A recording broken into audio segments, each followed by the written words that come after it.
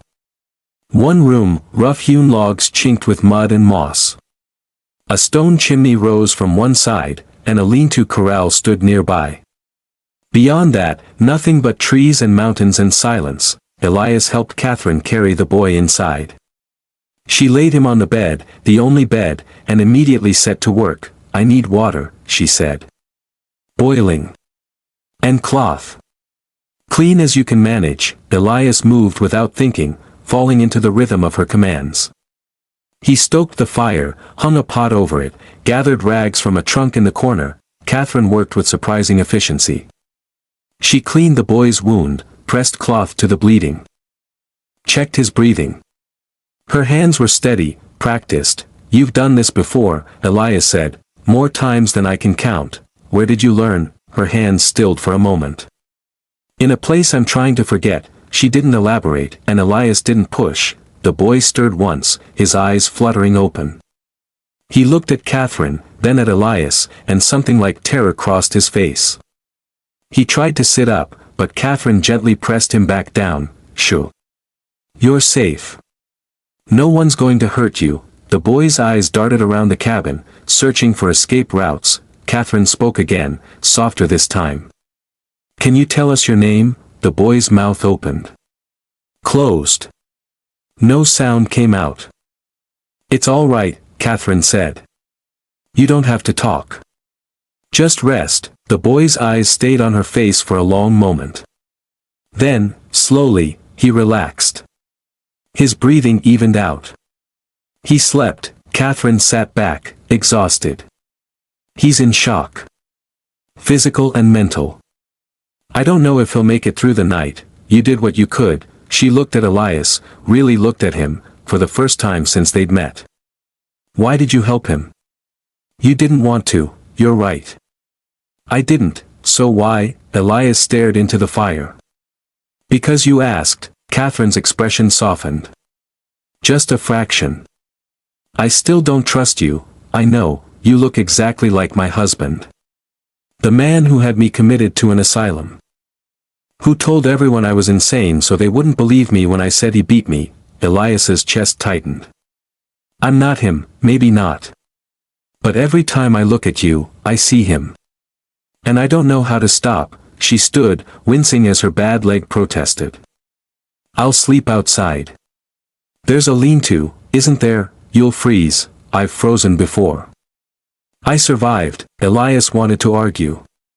Wanted to tell her it was foolish, dangerous.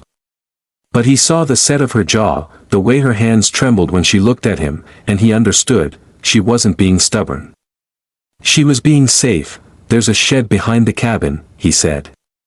"It's got walls. A door. I'll bring you blankets, thank you." As she limped toward the door, Elias said, "Catherine." She stopped, but didn't turn around. "I'm sorry. For whatever he did to you." "I'm sorry." Her shoulders tensed. For a moment, he thought she might cry. But when she spoke, her voice was steady. "Don't be sorry. Just don't be him." Then she was gone, limping out into the cold. Elias stood there, listening to her footsteps fade. Then he looked down at the boy sleeping in his bed, at the blood-stained rags, at the life that had just invaded his carefully constructed solitude. He'd spent 6 months trying to disappear. Trying to become nothing more than the sound of wind through pines, the crack of ice on a frozen lake, and now, in the span of a single day, he'd become responsible for 2 people who needed him. 2 people he didn't know how to help. Outside, the first snowflakes of winter began to fall. 3 days later, Catherine had built herself a life in the shed. Elias knew this because he checked every morning, leaving food outside the door, and every morning it was gone. She came inside only to tend the boy, who still hadn't woken. She changed his bandages, spooned water into his mouth, spoke to him in low, soothing tones. Elias stayed out of her way.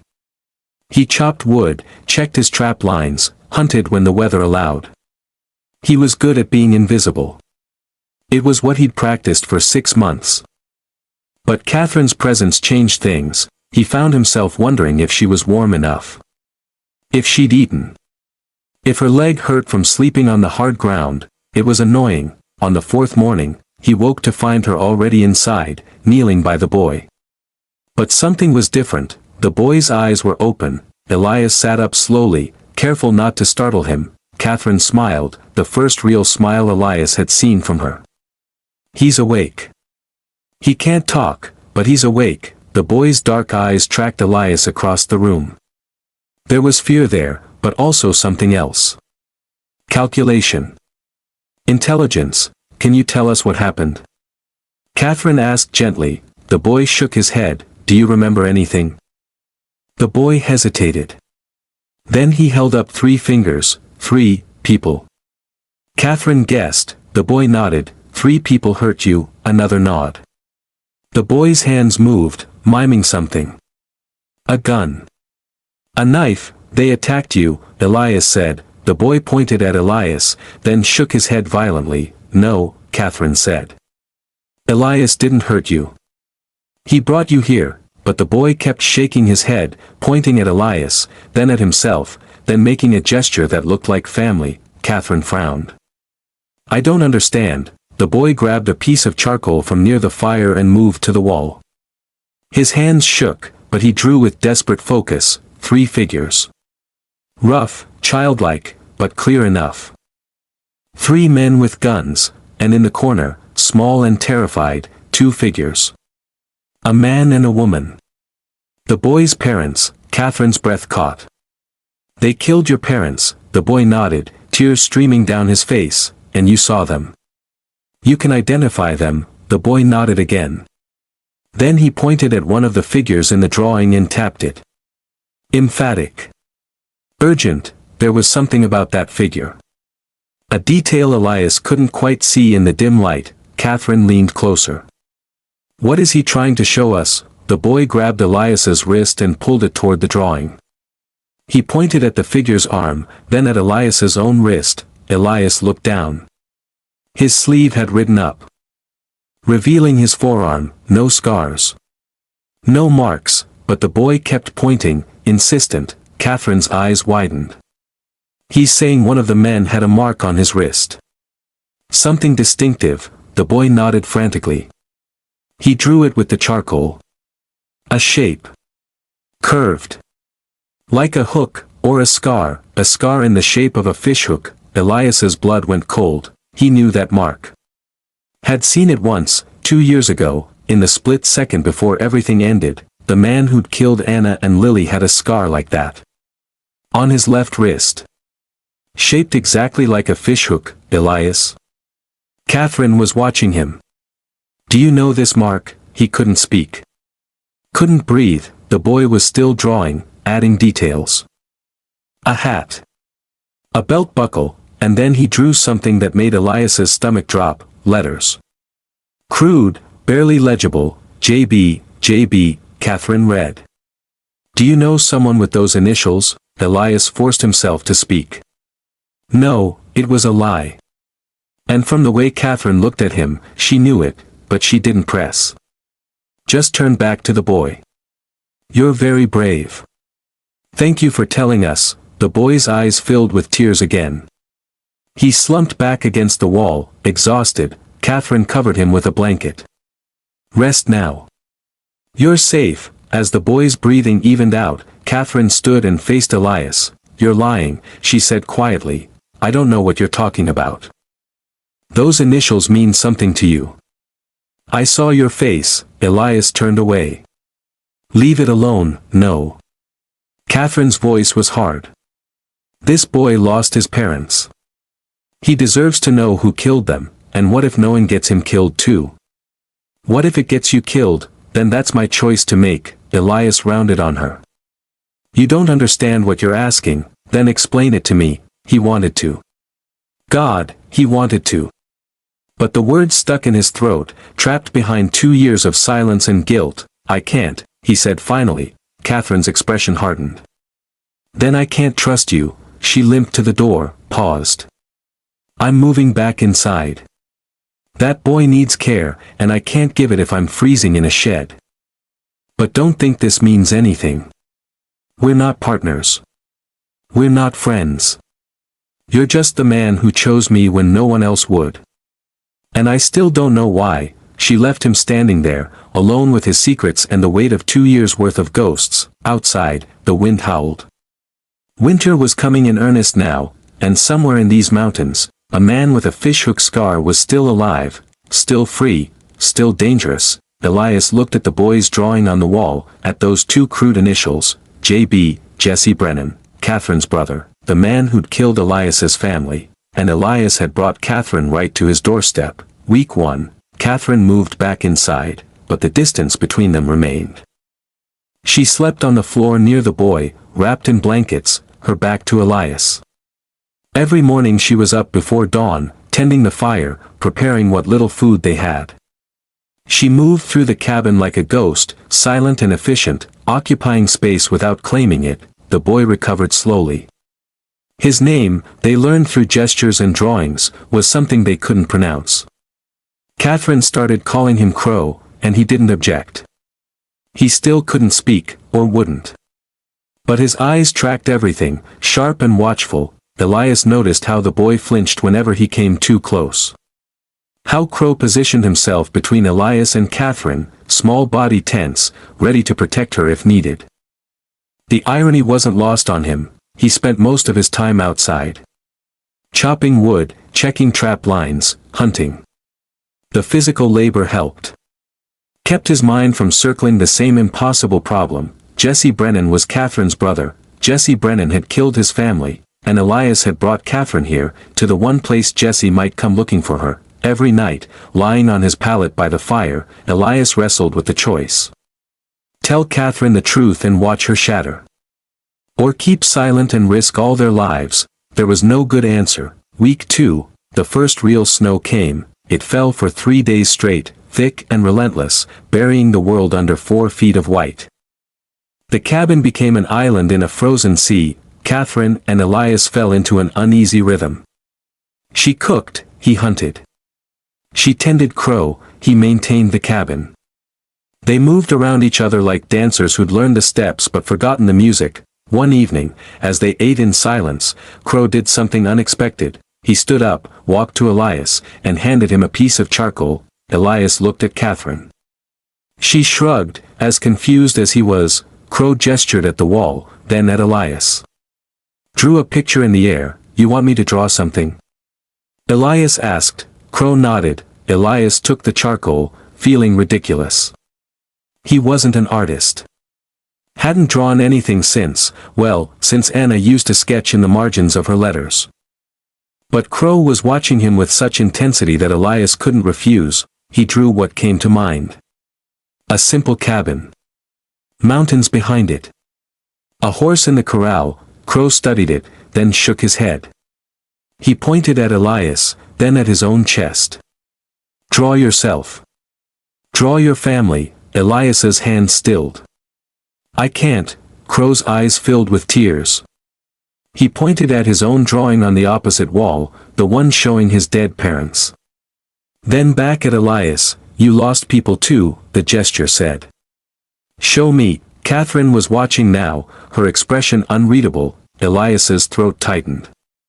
But something about the boy's desperate need to not be alone in his grief made him put charcoal to wall. He drew 2 figures. A woman. A child. His hand shook as he added details. Anna's long hair.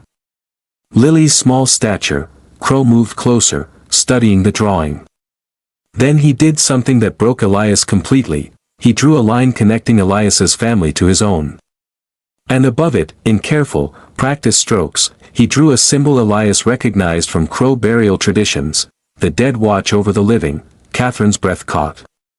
He's saying they're still with you. Elias couldn't speak. Couldn't breathe. He just stared at the wall, at these crude drawings that somehow held more truth than any words could. Crow touched his arm gently. Then returned to Catherine's side. That night, Elias dreamed of Anna and Lily for the first time in months without waking in a cold sweat. Week 3, Catherine told her story on a night when the wind howled so loud they had to speak close to be heard. Crow was asleep. Elias was whittling a spoon from a piece of pine. Catherine sat across from him, mending one of his shirts. I wasn't always like this, she said suddenly. Elias looked up, she kept her eyes on the fabric. I used to smile. Used to believe in things. Love. Family. The future. What happened? Catherine's needle stilled. I married a man named Thomas Brennan. He was charming. Attentive. Everything a woman was supposed to want. Her voice hardened. For 3 months, Elias waited, then he started drinking. Then hitting. Then worse. She set down the shirt. Her hands trembling. I tried to leave. He broke my leg in 2 places. Told everyone I'd fallen down the stairs. Jesus, when I finally told someone, a doctor, Thomas had me committed. Said I was hysterical. Delusional. The doctor believed him. Catherine's laugh was bitter. Of course he did. Thomas was respectable. I was just a woman with bruises who couldn't keep her mouth shut. The asylum, Elias said quietly, 3 years. 3 years of being told I was insane. Of being strapped to beds, force-fed laudanum, subjected to treatments that were supposed to cure my hysteria. She looked at him then, her eyes hard. Do you know what cures hysteria, Elias? Silence. Obedience. Becoming so broken you can't fight back anymore. How did you escape? I didn't escape. I set a fire. Catherine's voice was flat, matter of fact. The East Wing. During evening rounds. I waited until the smoke got thick, then played dead. They carried me out with the other bodies, laid me in a cart. When they weren't looking, I ran. Elias stared at her. The scar, I wasn't quite fast enough. A beam fell. Caught me across the face, pinned my leg. She touched her cheek, tracing the length of the scar. A nurse pulled me out. I don't know why. Maybe she felt guilty. I didn't stay to ask, and Thomas, I heard he died. Pneumonia, they said. I don't know if it's true. Don't care. Catherine picked up the shirt again. When I saw you at the bride call, I thought he'd come back. Thought he'd faked his death just to hunt me down. I'm not him, I know that now. But it doesn't change what I see when I look at you. She met his eyes. You have his face. His build. Even the way you move sometimes. It's like God decided to play a cruel joke. Elias set down his whittling. I'm sorry, don't be. You didn't choose your face any more than I chose mine. Catherine's expression softened slightly. You're not him. I can see that in the things you do. Thomas never would have taken in a dying child. Never would have let me sleep in a shed without forcing himself on me. That's a low bar, it's the only one I have. They sat in silence for a while, the wind howling outside. Then Catherine said, Your turn. What? I told you my story. Tell me yours. Who were they? The woman and the girl in your drawing. Elias's jaw tightened. Anna. My wife. And Lily. Our daughter. She was 4, what happened? I went hunting. Was supposed to be gone 3 days. Came back early because the weather turned. His voice went flat, distant. Found them in the cabin. Anna had tried to fight. There was blood everywhere. Lily, she was in the loft. I think she hid when she heard the screams. Catherine's hand covered her mouth. They didn't take anything. Didn't rob us. Just killed them and left. Elias's hands clenched. I buried them. Carved their names on a tree. And then I left. Because staying there, in that cabin, with their blood still on the floorboards, I couldn't. I just couldn't. Did they ever catch who did it? No, it was a lie. And from the way Catherine looked at him, she knew it, but she didn't push. Just reached across the space between them and squeezed his hand once. Brief.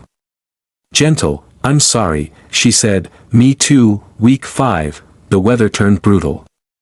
The temperature dropped so low that the water in the basin froze solid overnight. Game became scarce. Their supplies dwindled faster than Elias had planned. One morning, he woke to find Crow standing by his pallet, tugging on his sleeve. "What is it?" Crow pointed at the door, then mimed shivering. "You're cold." Crow shook his head. He pointed at Catherine's sleeping form, then at the door again. Elias stood quickly. Catherine was curled on her side, shaking violently even under 3 blankets. "Catherine." He knelt beside her.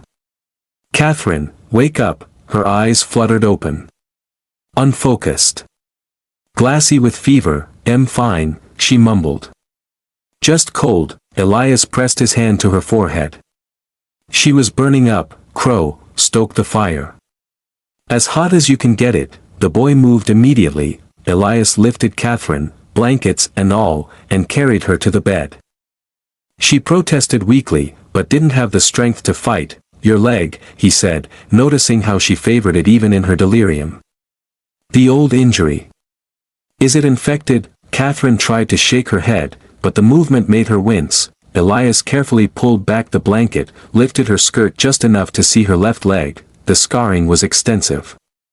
Old fractures that had healed poorly, leaving the limb twisted, the skin mottled. But that wasn't what concerned him. The ankle was swollen, red, angry. A small wound, probably from walking in wet boots, had festered. "Infection," Elias said. "When did this start?" "Few days ago." "It's nothing." "It's not nothing. If it spreads, then it spreads." Catherine's voice was sharp despite her fever. "I've survived worse." "Not on my watch." The words came out harsher than he intended. Catherine blinked, surprised. Elias gentled his tone. "I'm going to clean it." "It's going to hurt." "Everything hurts." He heated water, found the small tin of carbolic solution he kept for treating animal wounds. Crow watched from the corner, his small face tight with worry. When Elias touched the wound, Catherine hissed in pain but didn't pull away. "Tell me something," she said through gritted teeth. "Distract me." "Like what?" "Anything. Tell me about Anna. How you met." Elias paused, cloth suspended over the wound. No one had asked him about Anna in 2 years. No one who mattered. "Anyway, dance," he said finally. "Church social in Missouri. I was 17. She was 16. I stepped on her feet 3 times, despite the pain." Catherine's mouth quirked. "Romantic," she laughed instead of getting mad. "Said I danced like a bear with 2 left feet." Elias continued cleaning the wound, his touch careful. "I married her 6 months later. Everyone said we were too young. Maybe we were. But I never regretted it." "She sounds wonderful." She was. Elias's throat tightened. Lily looked just like her. Same dark hair. Same laugh. Sometimes I'd hear Lily giggling and forget, just for a second, that Anna was in the next room instead of. "Gone," Catherine finished softly. "Yeah." He finished wrapping her ankle in clean cloth. Catherine's breathing had evened out slightly, though the fever still glazed her eyes. "Elias, yeah, thank you. For not being Thomas." Before he could respond, she'd slipped into fevered sleep. Elias sat there for a long moment, watching her breathe. Then Crow appeared beside him, charcoal in hand. The boy drew on the wall near Catherine's head. A simple image. A woman lying down. A man keeping watch. And above them, a symbol that meant protection. "I'm trying," Elias told him. "I'm trying to keep her safe." Crow looked at him with ancient eyes. Then he drew something else. The fishhook scar. The initials JB, and beneath it, a question mark. "When will you tell her?" Elias closed his eyes. "I don't know." Week 6, Catherine's fever broke after 3 days. She woke weak but clear-eyed, and found Elias asleep in the chair beside the bed. Crow was curled at her feet, keeping watch. She studied Elias's face in the firelight. The sharp lines softened by exhaustion. The way his hand rested near hers, close but not touching, he looked like Thomas. But he wasn't Thomas. Thomas had never stayed up for 3 nights straight, changing her bandages, spooning water into her mouth when she was too weak to drink on her own. Thomas had never looked at her like she was worth saving. Catherine reached out, hesitated, then gently touched Elias's hand. His eyes opened immediately. "Hey," he said, "hey, how do you feel?" "Like I got trampled by a horse. But alive." Catherine squeezed his hand. "You stayed. Where else would I go?" "I don't know." "Away. You never wanted us here. The boy and me. We're just complications." Elias was quiet for a moment. "Then, you're not complications. You're people. And you're here." "That's enough." Catherine's eyes filled with tears. "Why are you being kind to me?" "Why wouldn't I be? Because everyone else, everyone I've ever known, they hurt me or left me or told me I was worthless." Her voice cracked. "Why are you different?" Elias looked at her, really looked at her, and said the truest thing he knew, "Because you remind me that there are things worth fighting for." "And I'd forgotten that," Catherine sobbed then, the sound wrenched from somewhere deep. Elias pulled her close, careful of her injuries, and let her cry against his shoulder. Crow watched from the foot of the bed, then quietly drew another picture, 3 figures. Standing close. A family. Week 7. Catherine was strong enough to walk by the time the knock came. Elias was outside, splitting wood. Catherine was inside with Crow, teaching him to write letters in the dust on the table. The knock was soft. Almost tentative. Catherine froze. They never had visitors. No one even knew they were here. Crow's eyes went wide with fear. He grabbed Catherine's arm, shaking his head violently. "It's all right," Catherine whispered. But her heart was racing. The knock came again. Catherine limped to the door, Crow clinging to her skirt. She opened it a crack. A woman stood on the threshold. Middle-aged, worn, with kind eyes and calloused hands. 3 children clustered behind her, 2 boys and a baby. "Please," the woman said in heavily accented English. "We are lost. We need help." German, Catherine realized. The woman was German. Behind her, through the trees, Catherine could see the wreckage of a wagon. Broken wheel. Scattered belongings. "How long have you been out here?" 2 days. "Maybe 3. We were going to settlement." "Helena." "But the snow, the wagon, my husband, the woman's voice broke. He died. Pneumonia. I try to go on but I am lost." The baby in her arms whimpered, and Catherine's heart clenched. "Come inside," she said, opening the door wider. "Quickly, before you freeze." The woman's relief was palpable. She ushered the children inside, murmuring thanks in German. Elias appeared in the doorway, axe in hand, and stopped short at the sight of 4 strangers in his cabin. Catherine met his eyes. "They need help." For a moment, she thought he'd refuse. Thought he'd tell them to leave. That they couldn't afford more mouths to feed, but Elias just set down the axe and said, "Get them warm. I'll see what I can salvage from their wagon." The woman's name was Greta Muller. Her sons were Klaus, 12, and Anneliese, 7. The baby was Otto, just 2 years old. They'd left Germany 6 months ago, sold everything for passage and a wagon. Greta's husband, Friedrich, had been a carpenter. A good man. A dreamer who thought America would give them a fresh start. He was right, Greta said quietly as Catherine cleaned baby Otto's frostbitten fingers. America did give us fresh start. Just not the one he hoped. Klaus sat rigid in the corner, his young face carved from stone. He hadn't spoken since they arrived. Just watched everything with eyes too old for his age. Anneliese cried softly, and Crow, without prompting, sat beside her and drew pictures in the dust. Simple things. A bird. A flower. The girl's tears slowed as she watched. When Elias returned, he was carrying what little he'd salvaged. Some clothes. A few tools. A small wooden box. Greta clutched the box to her chest. Friedrich's. He make this. For Otto. For when he is grown, he was a good craftsman, Elias said, he was good man. Greta's voice hardened. And now he is dead, and I am alone with 3 children in a place I do not know, and I do not know how we will survive. Catherine and Elias exchanged a look. They barely had enough for 3 people. Adding 4 more, you'll stay here, Catherine said. Catherine, Elias started, they'll stay here, she repeated, her voice firm. Until the weather breaks. Then we'll figure out the rest. Elias's jaw tightened, but he didn't argue. Just nodded once. Kurt, that night, the cabin was full. Too full. Bodies everywhere, breathing, shifting, taking up space. Elias couldn't sleep.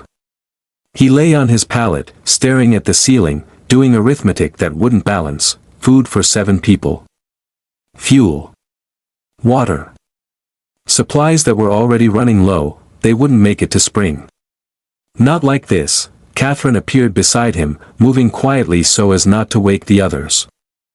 You're angry, she whispered. I'm practical, we couldn't turn them away. I know, then why won't you look at me? Elias sat up. Because every time I look at you, I see another responsibility I don't know how to carry. Catherine flinched. I'm not trying to hurt you, Elias said quickly. I've been alone for 2 years. Taking care of no one but myself. And now there are 7 of you, and I don't know how to not fail us the way you think you failed them. The words hit like a physical blow. I did fail them, Elias said. I wasn't there. I was off hunting when they needed me most. And now history's repeating itself. I'll go hunting, and something will happen, and I won't be here to stop it. Catherine took his hand. You can't protect everyone from everything. That's not how life works. Then what good am I? You're here. You're trying. That's more than most people ever do. She squeezed his fingers. We'll figure this out. Together, Elias repeated. The word felt foreign. Dangerous, but also, for the first time in a long time, like possibility. Week 8, the supplies ran out faster than Elias had calculated. By midweek, they were down to hardtack and dried venison. The children were always hungry, their small faces pinched with cold and want. Elias made a decision. He'd go to town. Trade what pelts he had, buy supplies on credit if he had to. I'll be back in 3 days, he told Catherine. I'm coming with you, you can't walk that far. Your leg, my leg is fine. And you'll need help carrying everything back. Elias wanted to argue, but she was right. He looked at Greta. Can you watch the children? Of course. We will be fine. Klaus, who'd been silent for weeks, finally spoke. I should go. I can help. Elias studied the boy. 12 years old, trying to be a man. Trying to take his father's place. I need you here, Elias said. To protect your mother and the little ones. Can you do that? Klaus's back straightened. Yes, sir, good. There's a rifle above the door. You know how to use it, my father taught me, then it's yours until I get back. The boy's eyes shone with something like pride. The next morning, Elias and Catherine set out before dawn. Crow clung to Catherine until the last moment, his face desperate. We'll be back, she promised. 3 days. I swear, the boy finally let go, but he drew one more picture before they left, 3 figures walking. And behind them, shadows, a warning. The trip to Coldwater Basin took all day. Catherine's legs slowed them down, but she never complained. Just limped forward, jaw set against the pane. They arrived at dusk. The town looked different in winter. Smaller. Meaner. The kind of place where people survived but didn't live. Elias went straight to the trading post. The owner, Samuel Chen, was a Chinese immigrant who'd come during the gold rush and stayed when the gold ran out. Thorn, Samuel said, his English precise. Been a while, need supplies. I can trade pelts, and I'll need credit for the rest. Samuel examined the pelts. These are good quality. But what you're asking for, it'll put you deep in debt. I know, you taking in strays now. Samuel nodded toward Catherine, who was examining the shelves. Heard you got yourself a bride. Didn't believe it, Samuel's eyes softened. My daughter was about her age when she died. White men in Sacramento didn't like that she existed. Half Chinese, half white. So they made her not exist anymore. Elias's chest tightened. I'm sorry, I tell you this because I see something in you. And in her. You are both trying to survive things that should have killed you. Samuel pulled out a ledger. I'll give you credit. No interest for 6 months. After that, you work it off helping me with spring inventory. That's generous, that's grief. Samuel's smile was sad. I couldn't save my daughter. But maybe I can help you save your family. They left town at first light with enough supplies to last through winter. Flour. Cornmeal. Salt. Medicine. Catherine walked beside Elias in comfortable silence. The kind of silence that had grown between them over weeks of shared space and small kindnesses. Samuel's daughter, Catherine said eventually. That's why he helped us. Yeah, do you think we're just broken people clinging to each other because we're too damaged for anyone else? Elias stopped walking. Is that what you think we are? Catherine looked at him. I don't know what we are. We're people trying to survive. Trying to build something. That's enough, is it? Before Elias could answer, they heard it, hoofbeats. Coming fast, 3 riders crested the ridge ahead. Rough men, trail-worn, with the look of people who'd stopped caring about laws a long time ago. The lead rider pulled up short when he saw them. His eyes locked on Catherine, and then he smiled. It was the kind of smile that made Elias's hand move toward his rifle. Well, the man said. Little Katie Brennan. Heard you were dead. Catherine had gone pale. Jesse, the man, Jesse, swung down from his horse. He was tall, broad-shouldered, with a scar on his left wrist shaped like a fishhook. Elias's blood turned to ice. Come on, Katie.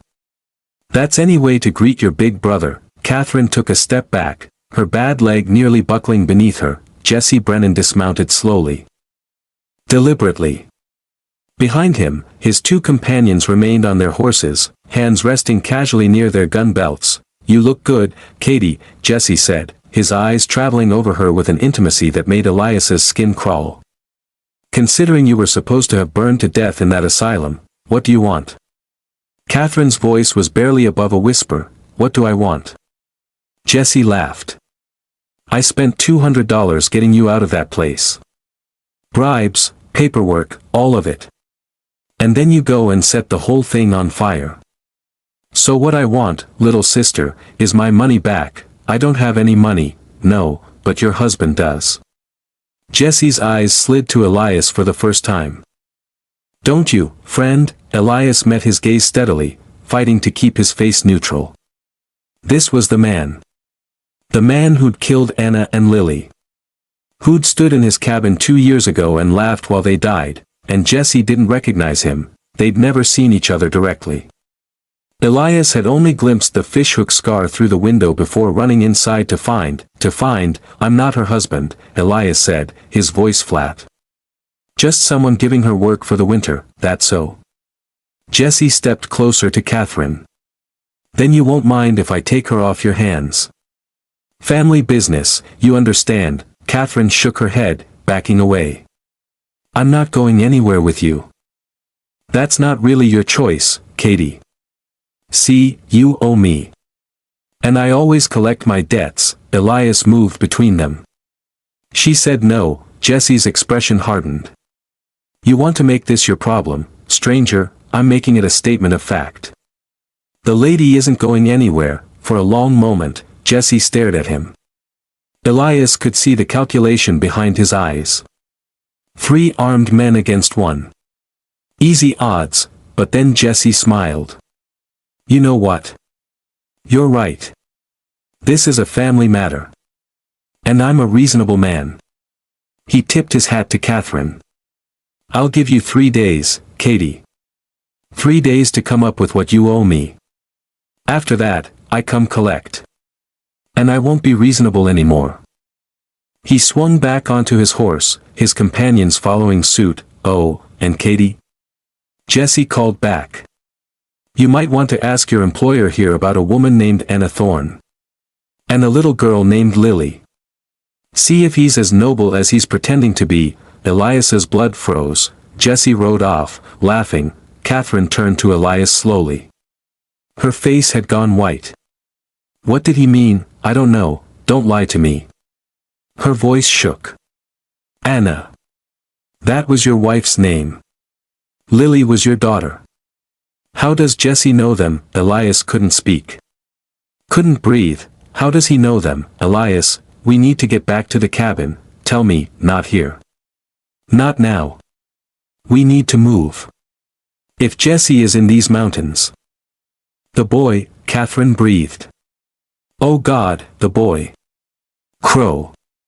If Jesse sees him." They ran. They made it back to the cabin just after nightfall, both of them gasping for breath. Elias burst through the door, rifle raised. The cabin was chaos. Greta was backed into a corner, baby Otto clutched to her chest.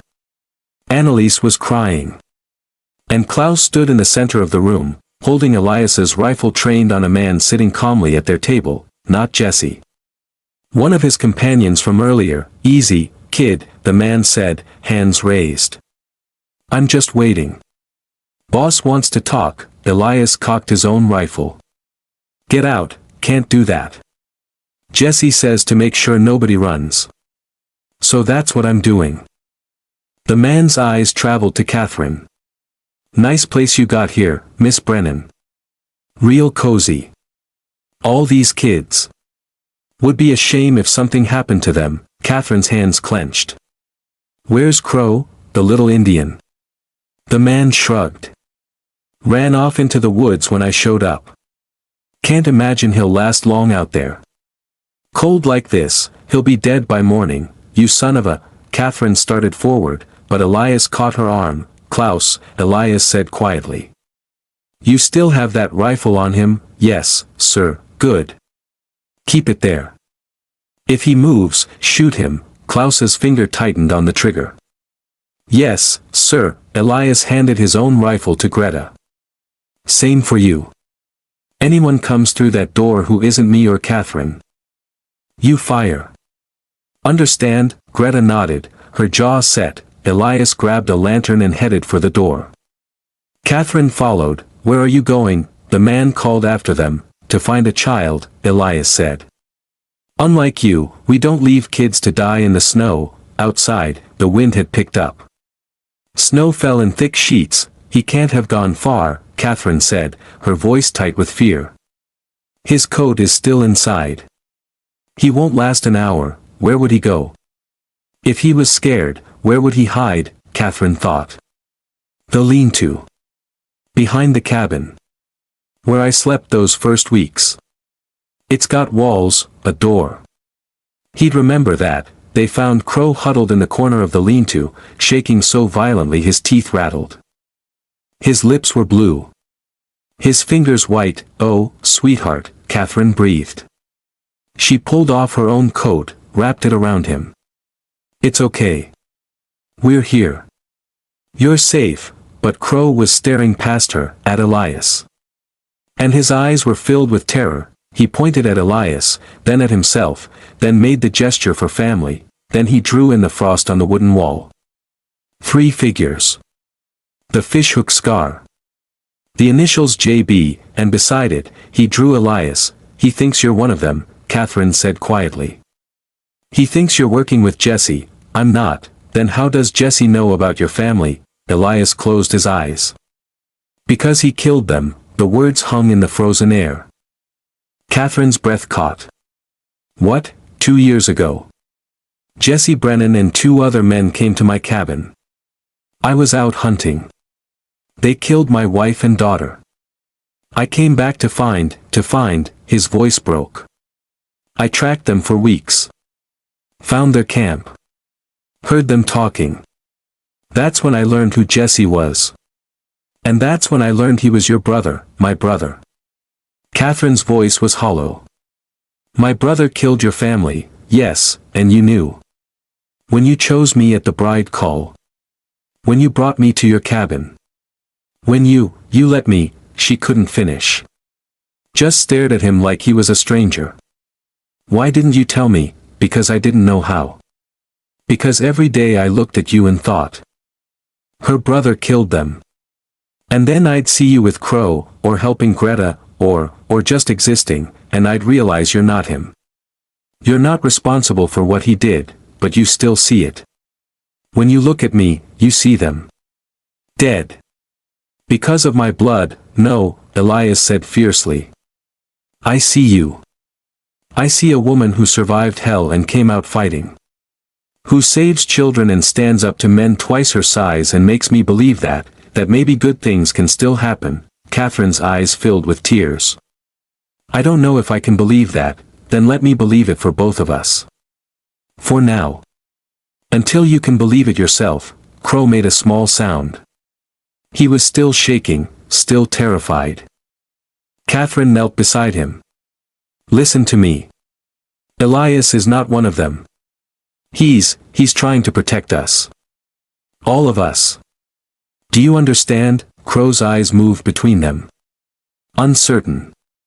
Afraid, then slowly, painfully, he drew one more picture, Elias and Catherine. Standing together. And between them, Crow. Protected, yes, Catherine whispered. Exactly like that, they got Crow inside, warmed, fed. The man Jesse had left behind watched it all with calculating eyes. Boss is gonna be real interested in that Indian kid, he said. Real interested, shut up, Klaus said, rifle still trained on him. Elias turned to Greta. In the morning, I want you and the children to go to town. Ask for Samuel Chen at the trading post. Tell him I sent you. He'll help you get to Helena, and you. Greta asked, I'm staying. This ends here, Elias, Catherine started, no. I'm not running anymore. I've been running for 2 years, and it hasn't changed anything. Jesse killed my family. He's terrorizing you. He murdered Crow's parents. Someone has to stop him, so you'll what? Fight him? Kill him, if I have to, Catherine grabbed his arm. He's my brother. He's a monster, but he's still what? Still family. Still worth saving. Elias's voice was harsh. He's not worth your loyalty, Catherine. He sold you to an asylum. He's threatening children. He's a killer, I know what he is. Catherine's voice cracked. But if you kill him, I'll have to live with knowing my brother's death was my fault. His death won't be your fault. It'll be his own. He made his choices, and I'll still carry it. Catherine's tears fell freely now. Just like you carry Anna and Lily. Just like Crow carries his parents. Just like Greta carries Friedrich. We'll all just be people carrying dead weight until it drowns us. Elias pulled her close. Then what do you want me to do? I don't know, Catherine sobbed. I don't know, the man at the table laughed. This is real touching. But you know what? Jesse's gonna come tomorrow. And when he does, he's taking what he wants. The girl, the Indian, probably some of these supplies. And there ain't nothing you can do about it. Klaus's rifle swung toward him. I said shut up, or what, kid? You'll shoot me.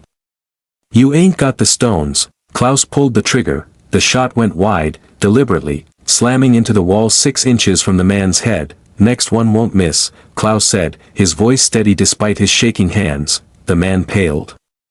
You're crazy. No, Klaus said. I'm protecting my family. Like my father would have wanted. Elias looked at the boy, at this child who'd lost his father and was trying so hard to be a man, and made a decision. Greta, he said.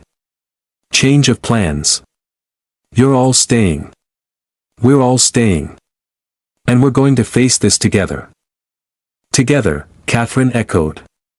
You really believe that will work? I don't know. But I'm tired of being alone. And I think maybe that's been my problem all along. Thinking I had to carry everything myself. Greta stood. My Friedrich used to say, alone we are sticks. Easy to break. Together, we are bundle. Unbreakable. Your husband was a wise man, Elias said, yes. And he would want me to fight for this family we are building. Greta looked at her children, at Catherine, at Crow. So we fight. Jesse came at dawn, all three of them this time, riding up to the cabin like they owned it. Elias stepped out to meet them. Catherine stood beside him, leaning on a makeshift crutch. Behind them, Klaus and Greta watched from the window, rifles ready. Decision time, Katie, Jesse called. You coming with me, or do we do this the hard way? I'm not going anywhere with you, Catherine said. Jesse's smile faded. That's disappointing. I really hoped you'd be reasonable. Catherine's voice shook with rage. You sold me to an asylum. You beat me, starved me, told everyone I was insane. And now you want me to be reasonable. I did what I had to do. You were always too mouthy. Too stubborn. Someone had to put you in your place, and Thomas? Did you tell him to put me in my place too? Jesse shrugged. Thomas was weak. Couldn't control his own wife. So yeah, I gave him some advice. Made sure you stayed where you belonged. You're a monster, I'm a survivor. And out here, that's all that matters. Jesse's eyes moved to Elias. You know what? I just realized where I've seen you before. That cabin. 2 years ago. You were the one who came running in while we were. What was his wife's name? Anna. Elias said nothing. Yeah, Anna. Pretty thing. Shame about what happened to her. And that little girl. Jesse's smile widened. She was hiding in the loft. Thought we didn't see her. But we did. We saw everything. Elias's hand moved to his gun. Don't, Catherine whispered. That's what he wants, but Elias couldn't hear her. Could barely see past the red haze descending over his vision. You killed them, he said. His voice was quiet. Deadly, guilty. Nothing personal, friend. We rob homesteads. Sometimes people fight back. Sometimes they die. That's just business. Elias took a step forward. You murdered my wife and my 4-year-old daughter for business. Well, technically, I didn't kill them. My boys did. I just watched. Jesse laughed. Though I'll admit, that little girl put up quite a fight. Scratched Billy hear something fierce. One of Jesse's companions grinned, showing scarred cheeks. Something inside Elias broke. He drew his gun. Jesse was faster. His bullet caught Elias in the shoulder, spinning him around. Catherine screamed, from the cabin. Klaus fired. His shot went wide, but it was enough to make Jesse's men duck. Elias hit the ground, blood spreading across his shirt. His gun had fallen in the snow, out of reach. Jesse dismounted, walking slowly toward him. You know what your problem is? You think you're a hero. You think saving some broken woman and a mute Indian kid makes you better than me. But we're the same, you and I. We're both killers. The only difference is I'm honest about it. Catherine moved. She didn't think. Didn't plan. Just grabbed a piece of firewood from the pile beside the cabin and swung with everything she had. The wood connected with Jesse's knee. He went down hard, cursing, I'm nothing like you. She said. And neither is he. Jesse's face twisted with rage. He lunged for her, but his injured knee buckled, and then Crow was there. The boy appeared from nowhere, moving silent as a shadow. In his hand was Elias's hunting knife. He drove it into Jesse's leg, just above the knee. Jesse screamed. You, Jesse gasped, recognizing Crow. You're supposed to be dead. Crow shook his head. Then, for the first time since Elias had found him, he spoke. His voice was rough, and used, barely more than a whisper. But the words were clear. You killed my parents. Jesse's eyes widened. The kid can talk. You killed them. And now, Crow raised the knife again, his small hands shaking. Now you stop. Catherine said, kneeling beside him. She gently took the knife from his hands. This isn't how we do this. We're not like him, but he killed, I know, sweetheart. I know. Catherine pulled Crow close. But if you kill him, you become him. And you're better than that. We all are, Jesse laughed, bitter and pained. How touching. So what now? You call the law. They'll take days to get here. By then I'll be long gone. No, Catherine said. You won't. She looked at Jesse, at her brother, at the man who'd tormented her for years. And she felt nothing. No love. No hate. Just exhaustion. I forgive you, she said quietly. Jesse blinked. What? I forgive you. For everything you did to me. For what you turned Thomas into. For the years I spent thinking I was worthless because that's what you told me. Catherine's voice was steady. I forgive you, Jesse. Not because you deserve it, but because I deserve to be free of you, Katie, but I can't let you hurt anyone else. She stood, walked to the edge of the clearing where the land dropped away. A cliff, hidden by snow. 40 feet down to rocks and frozen river. Jesse tried to stand, to run, but his leg wouldn't hold him. Catherine looked at Elias, bleeding in the snow. At Crow, crying silent tears. At the cabin full of people who'd become her family. Then she walked back to Jesse. Grabbed him by the collar, and dragged him toward the cliff. Katie, no. Please. I'm your brother. You stopped being my brother the day you told Thomas to put me in my place.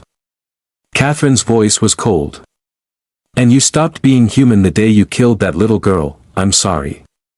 I'm sorry, I didn't mean, yes, you did. You meant every bit of it. Catherine looked down at him. You know what the worst part is? I think you actually believe you're a victim. That the world made you this way. But it didn't, Jesse. You made yourself. She let go. Jesse scrabbled at the edge, his fingers digging into snow and frozen earth. Katie, please. Catherine stood there, watching him slip. I hope, she said softly, that in whatever comes next, you find peace. Because you never found it here. Jesse fell, his scream echoed through the canyon, then cut off abruptly. Jesse's two companions looked at each other, then at Catherine standing at the cliff's edge, and spurred their horses into motion. They were gone in seconds, swallowed by the forest. Catherine turned back to the cabin. Her face was pale, expressionless. Crow ran to her, wrapped his arms around her waist. She held him mechanically, her eyes distant. Elias pulled himself upright, his good hand pressed to his wounded shoulder. Catherine, she looked at him. I killed him, you stopped him, it's the same thing. No. It's not. Elias crossed to her, slowly. You gave him a choice. He made it. And you protected everyone he would have hurt. That's not murder. That's what had to happen. Catherine's knees buckled. Elias caught her with his good arm, held her as she shook. I killed my brother, she whispered. I'm a killer, you're a protector. There's a difference, is there? Elias pulled back, met her eyes. Yes. Because killers take life because they can. Protectors take life because they must. You didn't want this. But you did it anyway, to save us. That makes you brave. Not broken. Catherine sobbed then, deep wrenching sounds that seemed to come from her core. Crow held one of her hands. Elias held the other, and slowly, surrounded by the family they'd built from broken pieces, Catherine began to believe him. 6 months later, spring came late to the Bitterroot Range, but when it came with a vengeance. The snow melted in rushing torrents. Wildflowers erupted from the earth. The world turned green and gold and achingly alive. Elias stood outside the cabin, now expanded with a second room and a proper roof, watching Klaus and Crow work in the garden.